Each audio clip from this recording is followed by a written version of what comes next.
Good afternoon, everyone. For those of you who don't know me, I am Ned Pettis. I'm the Director of Public Safety, and I oversee the divisions of Fire, the Division of Police, and the Division of Support Services. In the Division of Police, Chief Quinlan reports to me. I report to Mayor Ginther, and Mayor Ginther reports to the people of Columbus. We are all working toward the same ultimate vision: public safety that does not just meet, but exceeds community expectations. In regard to police, we are moving away from an old model of law enforcement to a new model in which every person in every neighborhood feels protected. As said, change is hard, progress is messy, but we are committed to doing the work. And with that, it is my honor to introduce to you Mayor Andrew Ginther.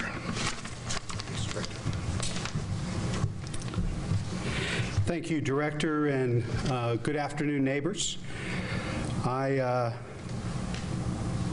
excited to join you today to give you an update and talk a little bit about our continued work on justice, reform, and oversight. As you all know, the last few weeks we have made concrete steps toward police reform, real change, not talk, not promises, but action and progress. Today, I'm announcing more details in our work.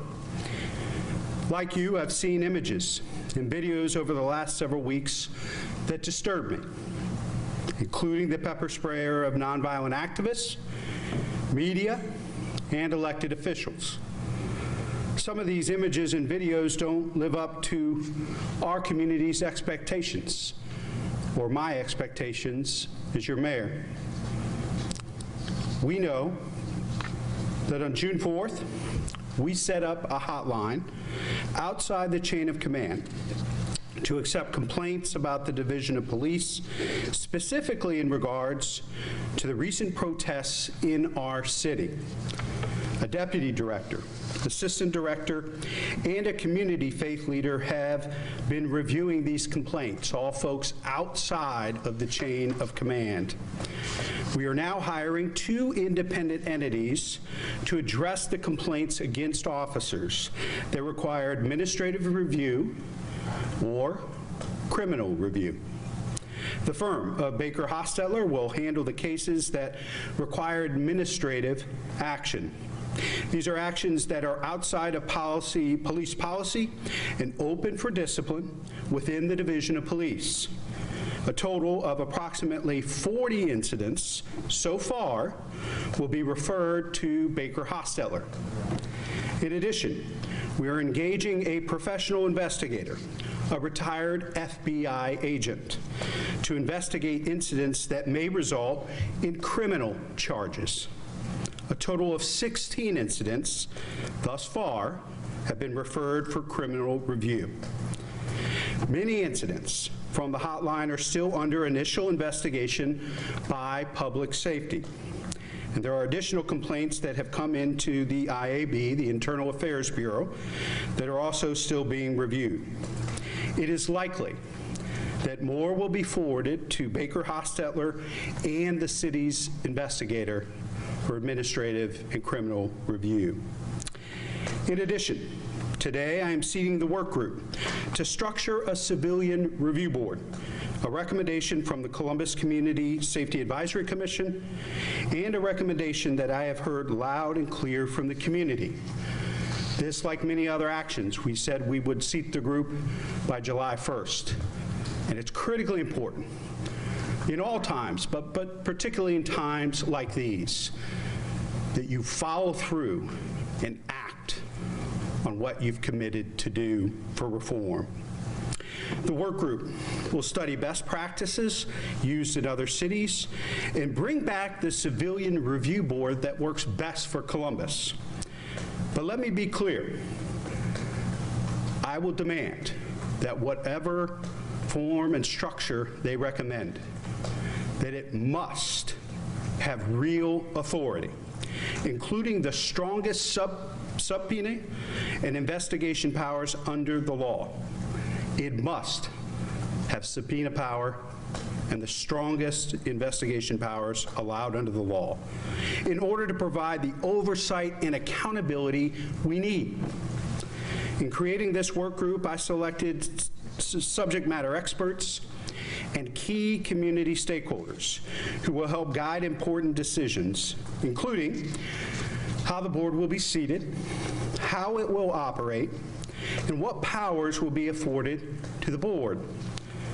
The members of this work group are the following: Jasmine Ayers, a community organizer with the People's Justice Project; Fred Benton, an attorney here in Columbus; Bo Chilton, President and CEO of Impact Community Action; Stephanie Hightower, President and CEO of the Columbus Urban League; Pastor Frederick Lamar, President of the Baptist Pastors Conference; Kent Marcus, General and Bar Counsel to the Columbus Bar Association; Jonathan McCombs, Dean of the College of Health and Public Administration at Franklin University; Ismail Mohammed, who's an attorney, the Ismail Law Office; Denzel Porteous, Chair of the Create Columbus Commission, Interim Director of Stonewall Columbus; Asleen Rodriguez, Director of Government Affairs for the Central Ohio Transit Authority;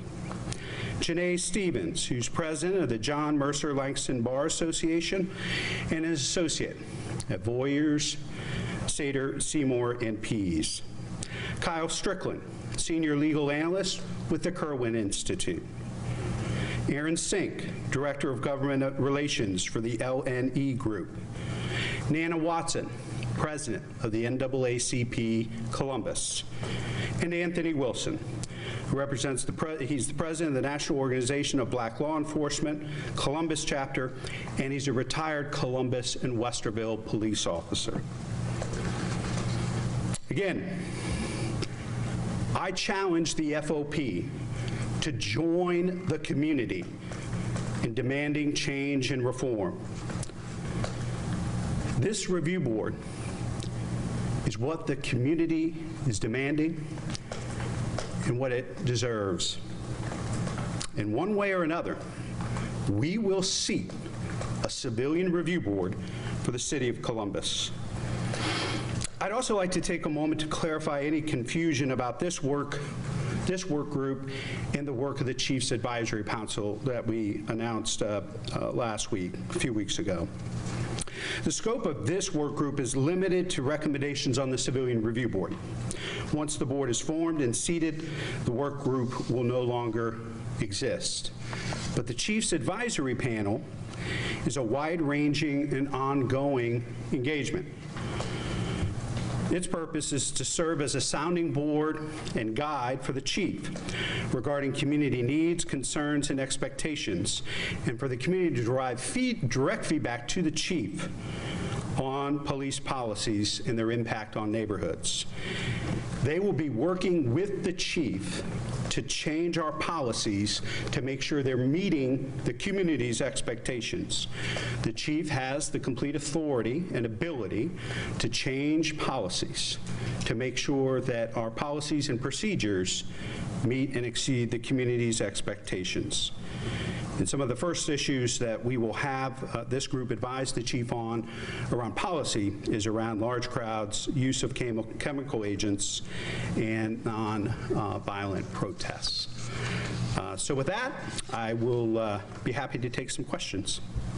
Mayor, just for clarity's sake, you mentioned 40 incidents that are being sent to the law firm, 16 incidents that are being reviewed for potential criminal charges. Are you able to say with specificity what were those incidents in terms of date, time, place? What exactly did you see that raised concern? Well, a number of things, and I can't talk about specific incidents since they're under investigation right now. What was important for me to share with the community is that action is taking place, that there is progress being made on these investigations, and that there are at least 40 that have been referred to Baker Hostetler for administrative review, and 16 at this point that this former FBI agent, retired FBI agent, will take a look at for criminal review. And can you say who that FBI agent is? We're finalizing the details of the contract, and as soon as that is finalized, we'll be happy to share their name and credentials. The same was true for the law firm. How were they selected? Did they have city contracts, or people at home may wonder, is this a group whose partners may have donated to the city or your campaign? They currently represent the city in all of our labor negotiations, and so they're very familiar with our policies, procedures, and collective bargaining agreements, and so they made the most sense. So it wasn't bid then? No. Those 40 incidents and the 16 incidents, is there overlap between those two groups, or are we talking about a total of 56 incidents? I believe it would be, I'm not sure if all the incidents are unique, but the actions that were seen, there may have been violations of administrative policy and criminal acts in those incidents. So I wouldn't suggest that they're completely and totally isolated, but I'm sure we'll know more in the days and weeks to come. Can you talk through your reasoning for going with this FBI agent? Did you reach out to any of the other local law enforcement agencies in the region? If so, what was their response? We did, and we had some conversations. We thought, particularly for someone that was going to be doing criminal review and potentially bringing criminal charges, that as much independence as possible, so someone in law enforcement, but maybe not necessarily, in local law enforcement or even around the state, but another level of separation would be important for the public to have trust and confidence that these were really going to be independent investigations. And bringing up the separation, we've been told in the last couple of weeks, messaging is coming straight from your office, trying to set up interviews with the police department, even about like homicides or robberies. Even we found records, social media posts, everything has to go through you in your office. Why is that? Well, it's critically important, and as I think you've seen throughout the city's history, when there are natural disasters, other events that have taken place, it's absolutely critical that the information getting out to the public is clear and accurate. And obviously, as someone who reports directly to the public, as the elected mayor of this city, I want to make sure that that information is timely, accurate, and complete. But what we've been told is it's actually being held up, like social media posts for help on homicides that have happened are being held up because it has to go through your office. I'll be happy to check into it. I'm not sure if that's accurate or not. And so yes. Walk us through your decision to do that, and are you being a gatekeeper and keeping information from the public, as Lacey just mentioned, things like homicides and other things that are happening, and what is your vision? Is this a permanent thing, or is this a part-time thing? Would you have an end date to it? I mean, walk us through what you were thinking on doing that. Well, I think it's critically important that the public hear the truth and they hear directly from me in my office about information that is of the public interest. And so wanting to make sure that whatever is being shared by the Division of Police, I mean, the Division of Police is part of the City of Columbus. It's not some separate independent organization. It's part of the City of Columbus, just the way the Department of Public Service and Utilities and Recreation and Parks. And if any of those departments or their divisions were in the midst of, the greatest social unrest that we've seen in 50 years, I would require them to communicate and coordinate with the mayor's office to make sure that the public is getting clear, accurate, and complete information. And say, I'm sorry? Filtered through City Hall?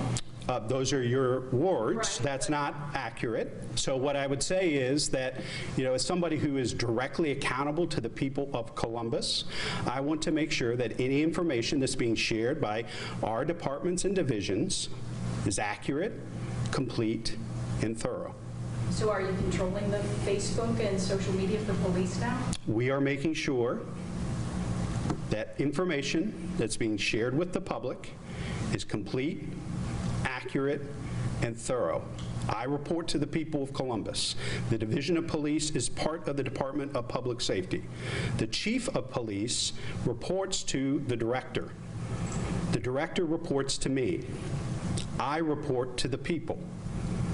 We need to make sure that the information is complete and accurate. Mayor, had we not had the events of the past month, would you have done that, though? Had we not seen all of this unrest, would CPD still be able to operate with some autonomy? Well, I think that, it's not an autonomous organization.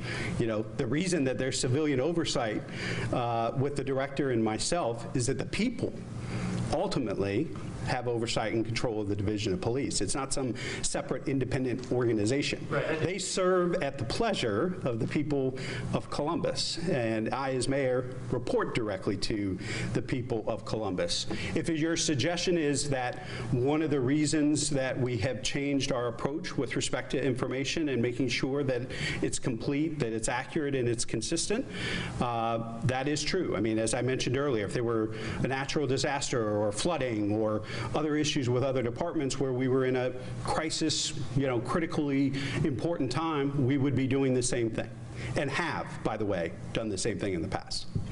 Yes, Ted. I believe this retired FBI agent, someone, a Central Ohio person, or is it someone outside? I'm not able to disclose that right now, but Will that person have a staff, and if so, a budget? those are all things being finalized right now. But we're very close to announcing it. And you mentioned that one way or another, we're going to have a civilian review board, urge the FOP to cooperate or get on board enthusiastically. So is there a legal strategy for seating a civilian review board without the FOP's approval? Well, there are a variety of strategies we're looking at, and what I'm calling on right now is for the rest of the community to step up and demand action from the FOP. I mean, what the FOP is still learning is that this isn't really about the FOP and the mayor or the FOP and the city. It's the FOP and the community. The community is demanding change. They want a civilian review board. They want accountability and oversight and change.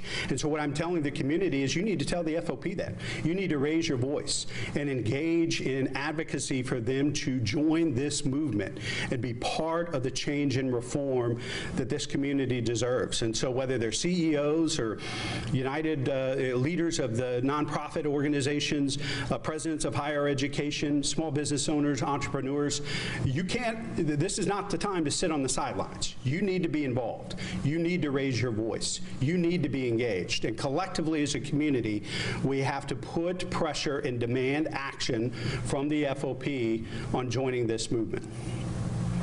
Or the people of this community will hold the FOP accountable. Mayor, how did you select the people that are going to be on this working group? I'm looking through the list here, and there's one retired police officer and a lot of other folks engaged in the community. So how did you come to that conclusion? And the FOP has said you will not commit to allowing them a seat at the table. Not having an active law enforcement officer on this panel would seem to support that you know they're not getting a seat at this table right now. What would your response be to that? Well, I think law enforcement's perspective is very important. But the FOP is not running this process. They are not in charge. They're not calling the shots anymore about how we police, where we're headed as a community. And so we do have law enforcement expertise and professionalism, even within this department, that will be on this planning team. And we will continue to listen to folks from law enforcement that are committed to change and reform. But it was important for this group to reflect the diversity of this community. This is a civilian review board. This is not a police review board where they're simply going to be policing one another. This is going to be something that has been talked about in this community for decades, and critically important for us to increase the transparency, the oversight, and the accountability that the community is demanding from the police. And how did you select the people that are on the group? You know, it was a process? No, it was thinking about, you know, folks that I've talked with, that I've visited with, that have been committed to this work for a long period of time, folks with different backgrounds, folks from the business community, the activist community, the nonprofit community. I think we have some folks from higher ed. I mean, it's a really diverse group with diverse experiences, including law enforcement. Yes? Of those 16 incidents you mentioned that could result in criminal charges, what is the alleged behavior that could potentially cross that line into the criminal? Well, it's clearly in law, and we can get you the specifics, the difference between administrative and criminal behavior, and I don't want to speak to anything that might limit or, you know, not be as extensive as it is, but clearly there are things that are against the department's policies and procedures. Obviously, that would be under administrative review, and then there are things that would rise to criminal acts, criminal activity. That would be a different standard, and so as these investigations proceed and there's more information to share about the details, we'll be happy to share with you why some things were administrative and why some things were criminal, but that's the most information I can share with you at this time until they proceed. Can you give any examples or anecdotes of what exactly is out of bounds? I mean, we've seen the videos come in that, we've seen the protesters yell at police, make threats at police. We've also seen the incidents that pop up where police have fired wooden bullets or have sprayed a crowd. So I think people at home deserve to know what exactly is out of bounds. Well, I think clearly, if you understand our administrative policies, and we've even changed some of those policies during the last couple of weeks and determined that we couldn't, I directed the chief and the division of police to not use tear gas and pepper spray indiscriminately in large crowds to break up peaceful protests. That's a change in policy that's been made. So there are things that might reflect that, but also things that would rise to criminal acts, outside of administrative policy and procedure that are in violation of the law, that we are going to investigate and review potentially for criminal charges. Is there any weight given to those who wrote in support of CPD? Because we saw dozens and dozens of emails saying this was egregious, police shouldn't have done this, police shouldn't have done that. We also saw people who wrote in who said, I back the police, I can't believe you're not doing so. Yeah, I think that, what you're going to find with these investigations, both by Baker Hostetler and by this retired FBI agent, is they're going to be very thorough, and they're going to be complete, and they're going to take into account all the evidence and information, not just people's perspectives and opinions, but what does the evidence and information tell us about administrative or criminal charges. Yes, Lacey. Yes or no? Can protesters take over intersections like Broad and High or Front and Broad? We are working with the Division of Police to do everything we can to allow peaceful, nonviolent protesters have their voices heard. But we've also been very clear about stopping of traffic and taking over intersections or using cars, surrounding people that are not involved with protests and threatening them. Those are all criminal acts, and we will intervene. So is that yes or no? Yes or no? It's not a yes or no. I mean, that might be a question. I didn't answer it yes or no because obviously peaceful protesters, we're encouraging them to stay on the sidewalk. That's the reason we bagged the meters around City Hall, because the protests were saying we want to comply with staying on the sidewalk, but with these cars at meters, people can't hear our message or see our signs and hear our voices. So we bagged those meters, and I think you've seen much greater compliance with staying on the sidewalk. Obviously, we need to protect nonviolent, peaceful protesters. We need to protect motorists. We need to protect business owners. We need to protect our police officers. And so anytime streets are being overtaken or intersections are being blocked by cars and creating an issue that's unsafe, our officers will take action. Of those 56 total incidents that will be looked at, are they all street level, on the street, quote-unquote enforcement actions, or did some of them rise to the level of you gave a wrong order, you shouldn't have told officers to do that kind of thing? I don't know. We can take a look at that and make sure we give you some accurate feedback. I don't know the exact answer to that question. Mr. Mayor, I wanted to ask about a couple of things. One, I wanted to ask about last Saturday. Specifically, there was a protest calling for your resignation, and there was also a separate protest where people were holding up signs with allegations against officers. For some reason, that protest, which was quiet, became not quiet when officers came to tow several cars in the area that were, I guess, in the area. Can you kind of talk through that decision, what you've heard about it so far? And I also have another question about the body that you just examined. In this body or on the other, are there anybody that is under 30 or anyone who has directly experienced police violence? I think the answer is yes to both of those, but I'll make sure that Robin gets you, if you're looking for ages and other information, we might be able to share that. I'm not prepared. I don't know every individual personally or know their age, but we'll make sure we follow up with that specific information.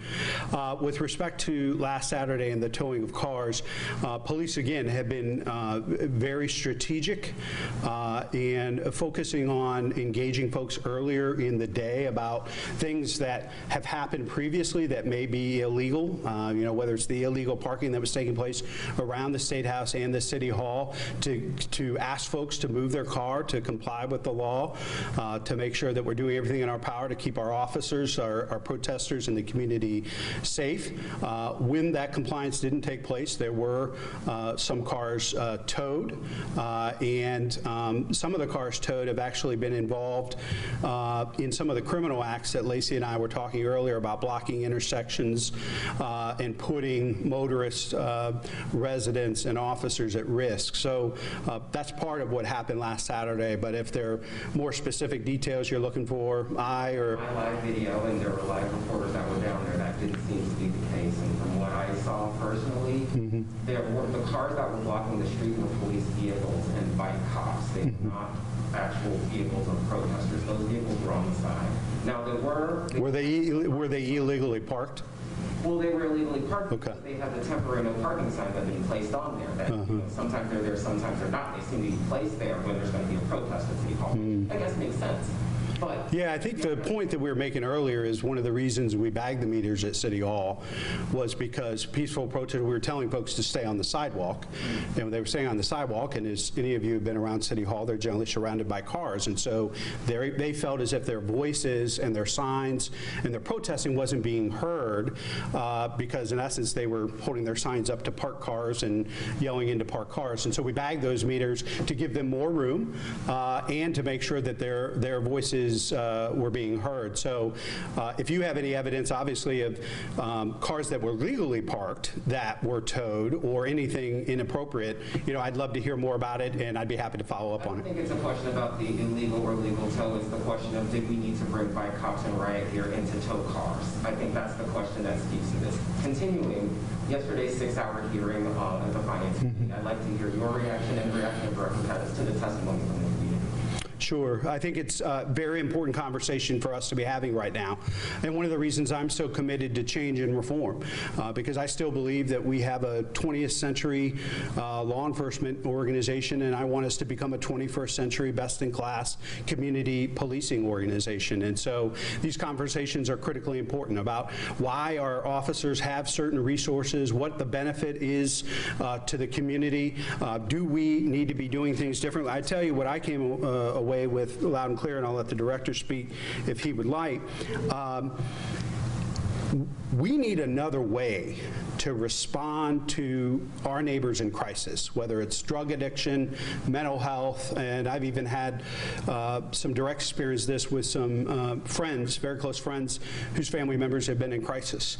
And all they've been able to do is call the police.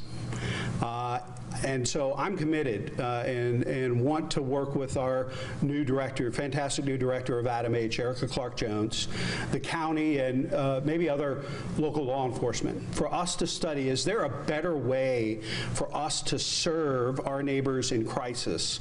And it's going to take a long effort for us to be able to make sure we're building the bandwidth, we're getting the response that we need. But, should the first person on the scene of an individual in a mental health crisis be a police officer? And I think that we need to think long and hard about that in particular. And as I've shared with this group before, we may very well be asking way too much out of our law enforcement officers. And it's time for us to have a conversation about what the appropriate response is. There are many models around the country. I've talked about REACT here locally with fire and others, responding to calls for service for folks that have overdosed or that are in a crisis with addiction.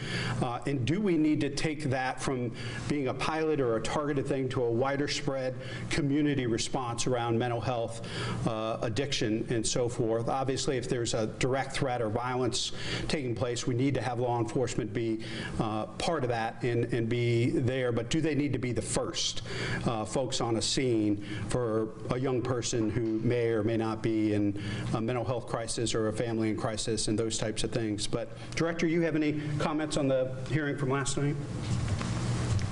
I'm sorry, what was the question? I just specifically wanted your reaction to the testimony that was provided by over 60 Columbus residents, many of them speaking to the violence that they've experienced over the past few weeks and historically.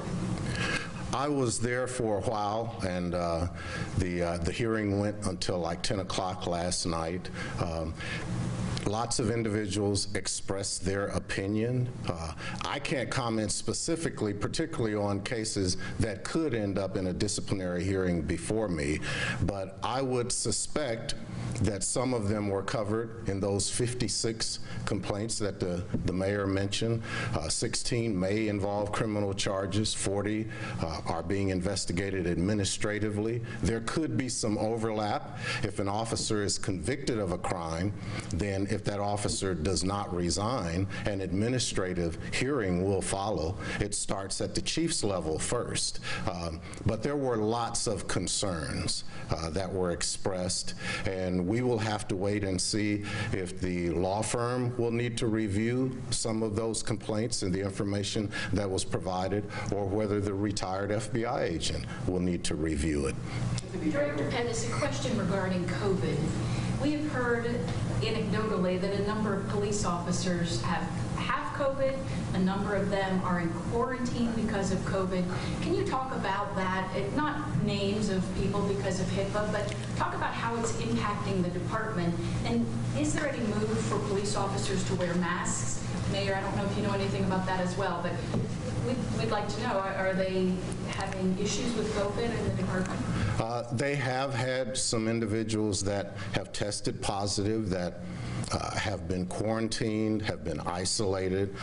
There were reports of officers who suspected that they had been exposed and went through the process as determined by Columbus Public Health and the HR department. It affected their staffing ability. They had to implement a different staffing model for a long period of time to make sure that we had officers unaffected by COVID-19 available to respond. Was it in the EOC or other areas of the police department? How is it impacting staffing, and then would that impact the community? The reports that came to me was that most of the exposures were during their off-duty time. So we didn't have a lot of individuals, although there may have been some, and one of the reports was the EOC. I don't know what the magnitude of the suspicion of that was yet, but we're taking all the... Pardon me? Do we have a number of officers, sir, that were impacted? I don't have that information yet. The report to me so far was one officer, and that was reported to me last night. I expect to receive additional information today. You could share that with us. That would be good. Any move to go to masks as we deal with the public? What do you think about that? We talked about that in our HR department, and my HR administrator has coordinated with the chief. And so, yes, they are to wear masks when it's feasible for them to wear masks, but we have to allow our law enforcement officers to be able to use judgment based on the situation that they are facing. Just like they can pull you over and they can give you a ticket or they can give you a warning. They have to use their judgment when they are faced with a situation as to the level of vigilance that they need to apply in their response to whatever it is that they're facing. And for their safety, we cannot tie their hands and take away their flexibility and the ability to use their judgment in a given situation. I'll continue to encourage Many of my interactions, I have daily interactions and briefings with the division, and the folks that I'm meeting with are doing their very best to wear those facial coverings and masks. We're going to be talking more about that work. As you know, we've formed a public-private partnership, Mass Equal Kindness here locally, and have been sharing that information, purchasing significant amount of facial coverings and masks, distributing them in the community, working with the Columbus Foundation, the United Way, and others, because it's really a two-way street. It's not just about our officers wearing masks and facial coverings. It's folks that are coming down to protest, nonviolent protest, but also our community members in the neighborhood. I mean, when we are wearing these masks, we're saying to our officers or folks on the front lines that we're interested in protecting you as well. And so it's a two-way street. Yes. Do you know if there are any more directives that you see in terms of use of force? I know you talked about no more tear gas and limiting use of pepper spray. Are there any others? Not anything that is being contemplated at this time. Okay. Obviously, the Chiefs Advisory Council will be tackling some of the issues that I talked about earlier, you know, dealing with nonviolent protests, large crowds, use of chemical agents, those types of things. So they may advise the chief very quickly in the next couple of months about changes that they think the chief should make to our policies and procedures. And as you know, he has the authority and discretion to make those changes to policy. Well, that's what I was going to ask. I'm not privy to the chief's schedule, but was he invited to attend today? And if so, or why is he not here? And what message does it send that he's not here? I don't think it sends any message at all. Today was about civilian oversight and accountability, and you have the two civilians that have oversight and accountability for the Division of Police here talking about police reform and change. And so we are talking about potential criminal charges against officers. So potentially, it would make sense for the chief of police to be here. My guess is you're going to see the chief, the director, and I together a great deal. You have in the last several weeks, and you will in the weeks and months to come. Mayor, we've got a holiday weekend coming up. We know there are large demonstrations planned. We've seen in the past that there have been groups that have blocked off blocks of High Street and set off fireworks with no red, white, and boom this year. And we've heard rumors that there are going to be fireworks brought down here to be set off. What is your message to these groups that are coming downtown and to the police officers who are going to be tasked with keeping both those groups of protesters safe as well as the people who live in this area? Well, there's no doubt about it. If you spend any time in our neighborhoods, and not just Columbus neighborhoods, by the way, I'm hearing this from Dublin, Upper Arlington, Grove City, Whitehall, I mean, throughout the community. My guess is it's in communities around the country. And I don't know about you all, but I actually received a postcard selling fireworks at the house. I mean, you have folks that are now that aren't being able to sell their goods through these community events that are directing people on a personal level and wanting people to purchase these and use them at their homes, in their neighborhoods, which is very concerning. And that's why we charged Interim Chief Happ of the Division of Fire to lead a proactive communications and education and awareness effort. And we'll share more of that information with you. I'll have Robin send that information out because it's absolutely important that you know, we're doing our part to help educate folks, help them understand the dangers and risks, whether you're using fireworks at home in your neighborhood or bringing them down. If you're coming downtown for peaceful, nonviolent protests, there's no need to bring fireworks. Fireworks have no role to play in nonviolent, peaceful protests. And so I want to be very clear with folks. We welcome folks exercising their constitutional rights, but fireworks, particularly in large crowds, but even in your backyard with your kids around, are a direct threat to health and safety. There's a reason that professionals deal with these fireworks, and we ought to keep it that way. We're coming up on the deadline for the group for your recall to turn in their signatures. They tell me they believe they will have enough valid signatures to be put on the November ballot. Are you concerned about that? You know, I share their frustration, and I've heard the frustration of our neighbors and folks in the community who demand reform and change.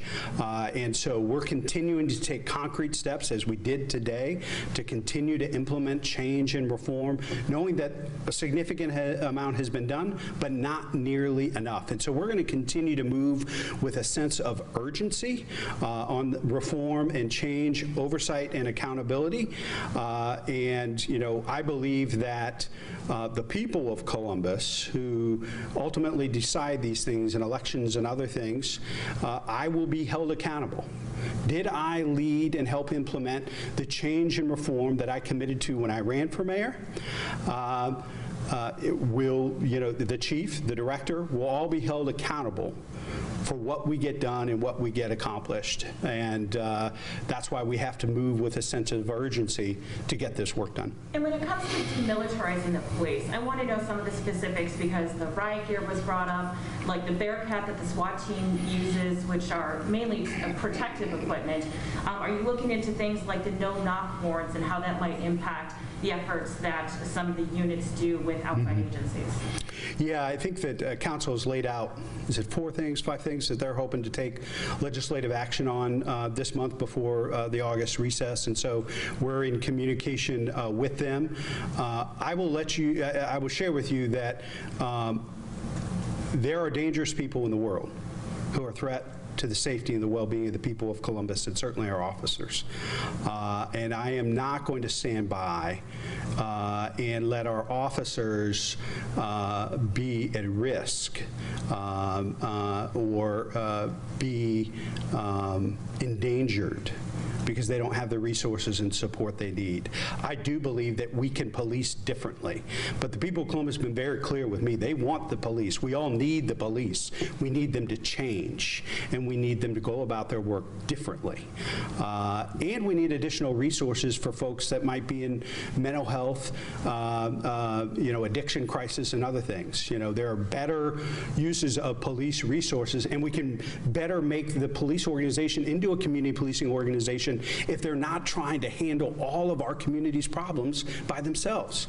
And so, you know, I think the hearing was a good thing. It's a good thing for this community to have a conversation, to talk about what their expectations are for policing. But, you know, it's important for us to remember that there are very dangerous people in this community and communities around the country that we are asking the police to help keep us safe from. And so it is critically important to have this conversation, but critically important to keep our communities safe too.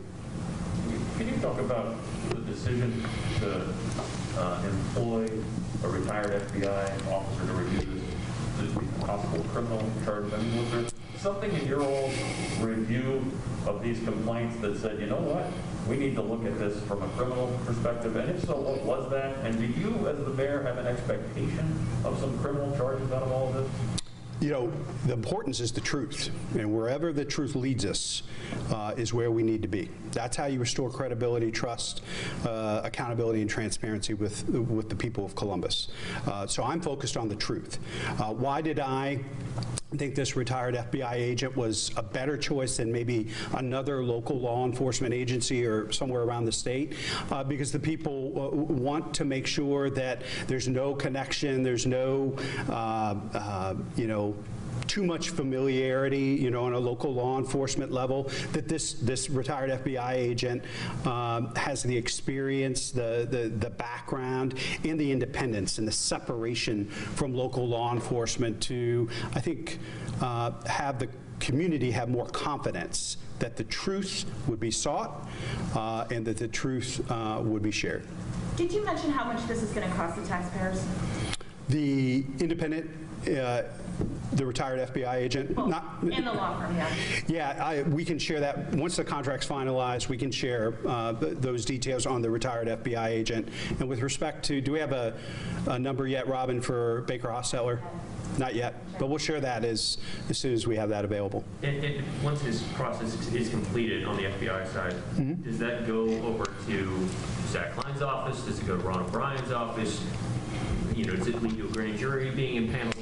It would all depend on what the criminal charge is, as you know. You know, obviously, there, you know, the city attorney and the county prosecutor handle different types of cases based on the severity of it, whether or not they're misdemeanors, felonies, and so it would all depend on what the criminal charges were. And we may even contemplate an independent prosecutor if we think that that will help reinforce and restore confidence and trust that truth will be sought and will be shared. Is there any concern that as we go through that cycle, as we've seen before, where an officer gets disciplined, perhaps is charged with the crime criminally, gets fired by the department, and then an arbitrator comes in and gives that person their job back? I mean, we have seen that come to fruition. Well, I think that's the frustration of this community. And this is the frustration with the FOP, and it's why they have zero credibility in this community, is they continue to spend an indiscriminate amount of resources defending bad officers as opposed to protecting the overwhelming majority of good officers. And we have case after case where they have fought, discipline, or in the cases when the director had made the choice to fire officers in the past. And this is why the public is so enraged at the FOP. And it has to change, and that's a broken system that we have to change. And the FOP has to decide whether or not they're going to focus on continuing to support and promote the overwhelming majority of good officers, or if they're going to join the rest of the community and demand accountability from the bad ones. Is it against the current contract to hire this outside law firm? And if so, what would happen then? I mean, No. would we go to... No, we've been in consultation with, city attorney's office and other folks, and yeah. You don't need a sign off from the FOP No. with the current contract No. the way it is to hire either one of these? No. Is there a timeline for completion of these investigations, as well as is the timeline for having this citizen review board still having them seated by the end of 2020? Yes, to the Civilian Review Board. I would like these investigations to be top priorities for both the law firm and the retired FBI agent. Obviously, depending on how complex and in-depth or how serious some of these criminal charges may be, they may take longer. But I want these investigations to be top priorities and want action, and determinations as soon as possible. Are there any officers currently on leave within the department, to your knowledge, related to any of these investigations? I don't believe so, but we'll check and make sure we confirm that. I don't believe so. If there's a citizen who wants to be a part of the review board, is there an application process, or how do they get to be a part of it? Yeah, I think that's part of what we'll look to this work group for advice on, how we should go about that. What's the criteria we should be looking for? What types of qualifications and credentials are important? What type of process we should use? It's going to be a very, very important, high-profile board, and we want to make sure that we have a board that reflects the diversity of this community, but also has the highest standards in place to make sure that this group has the independence, the credibility, and the support to carry out their work. It is going to be very challenging work. There's a reason that this community, although it's been talking about a civilian review board for decades, doesn't have one. We're going to do this, and we're going to make it happen. And we need to make sure we have the very best that are seated by the end of the year. Luann, did you have one more question? I did. I was curious about... I think this might be the last one. Columbus Police just tweeted that they are hiring police officers. Question for you and possibly Director Pettis. In this climate, do you think that people will want to be police officers, especially our minority candidates? Yes, because they see in this community a movement for change and reform, and a movement, again, going from law enforcement to community policing, and a 21st century approach to policing that I think particularly candidates of color, but I think people who are interested in serving and protecting all are going to be drawn to.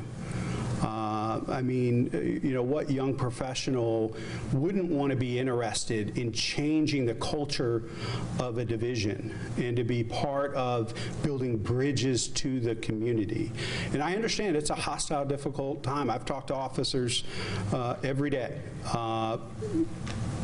African-American officers have been disproportionately on the receiving end with horrible, horrible things being said to them by folks in the protests, some of the folks that were interested in conflict and violence. Calling them everything you can imagine. One of the officers told me, in her 32 years that those were some of the toughest days ever. And this is an officer who has seen it all.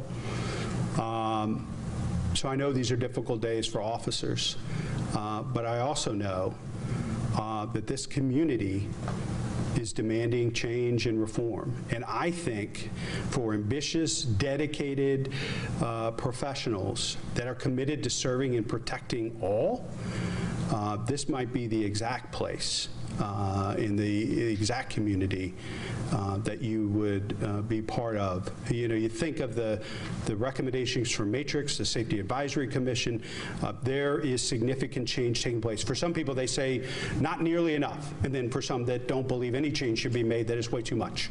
And so I think we have to continue to move with a sense of urgency for a couple of reasons, Luann. First of all, it's the right thing to do, and the community is demanding it. But to your point, we will not be able to recruit and retain the very best and brightest from around this community, I would argue the state and the country, unless we really live out our values as far as change and reform. Because there are departments that are moving that direction in other places around the country. Those are the types of officers we want in this community. Not the 20th century model, but the 21st century model. And that's why this change and reform is so important. We're going to continue to hire officers into the future. We may ask other folks to take some things off of the plate of officers moving into the future, but we need the police, but we need them to change. And I think that a dynamic, young officers who are committed to help us change this culture and make it a more welcoming place for officers of color, for women, for members of the LGBTQ community, I think that's a powerful thing and a great opportunity.